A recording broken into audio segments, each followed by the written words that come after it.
విశాఖ జిల్లా పశ్చిమ నియోజకవర్గం పారిశ్రామిక ప్రాంతం జీవీఎంసీ 61వ వార్డు జనతా కాలనీలో గురువారం భారీ దొంగతనం జరిగింది. స్థానికులు తెలిపిన వివరాలకు ఈ విధంగా ఉన్నాయి. సాగర్ పాఠశాల ప్రిన్సిపల్ రమేష్ నాయుడు ఇంట్లో నిర్దిష్టంగా గుర్తు తెలియని వ్యక్తి ఇంట్లో చొరబడి 48 తులాల బంగారం, 2 లక్షల నగదు కాజేసినట్లు తెలిపారు. ఘటనా స్థలానికి పోలీసులు చేరుకుని విచారణ చేపట్టారు.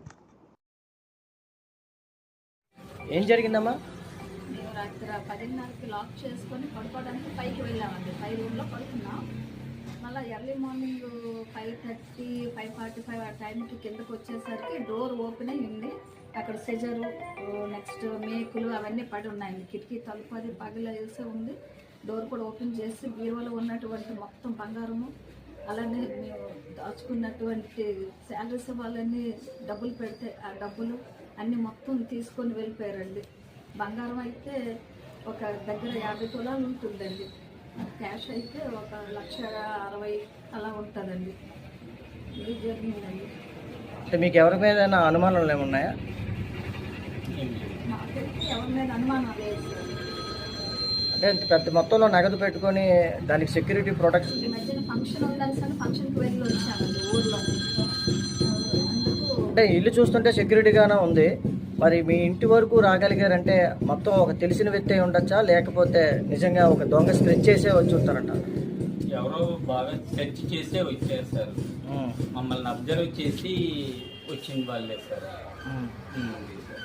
డోర్ ఏ సమయంలో జరిగి ఉండొచ్చు సార్ ఇది? అది ఆ టైం మరి మాకు తెలియదు సార్. అంటే మీరు 10:30 తర్వాత పడుకున్నాం సార్. తెల్లవారి 5:30కి లేచాను సార్. మొత్తం ఈ 3 ఫ్లోర్లోనే మీరే ఉంటున్నారండి? కిందని వేరే వాళ్ళు అందుకుంటున్నారండి కింద ఇంట్లో సార్. అంటే టాప్ లో మీరు పడుకున్నారు సార్? పడుకున్నాం సార్ టాప్ లో. పడుకొని లేచి వచ్చి చూసేసరికి ఇలా ఉంది సార్. ఉందండి. డోర్ అది ఓపెన్ చేసి మొత్తం ఎక్కడొక్కడ చిందరవందరగా గోల్డ్ అన్ని బాక్సులు అన్నీ పడేసి మంచం మీద ఉన్నాయి సార్. పోలీసులకి ఏ టైంలో సమాచారం ఇచ్చారండి?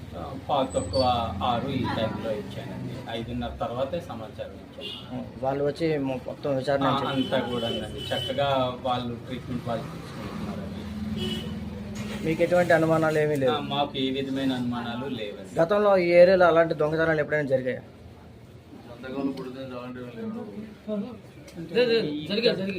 షాపుల్లో జరిగాయి సార్. కిరాణా షాపుల్లో అది కూడా బుధవారం నైట్లనే జరుగుతున్నాయి సార్. షాపుల్లో పక్క షాప్ ఏదైతే ఉందో ఆ షాప్ లోనే ఒక 2 బుధవారాల కిందట ఫ్రిడ్జ్ డోర్ అయితే పగలగొట్టడం జరిగింది.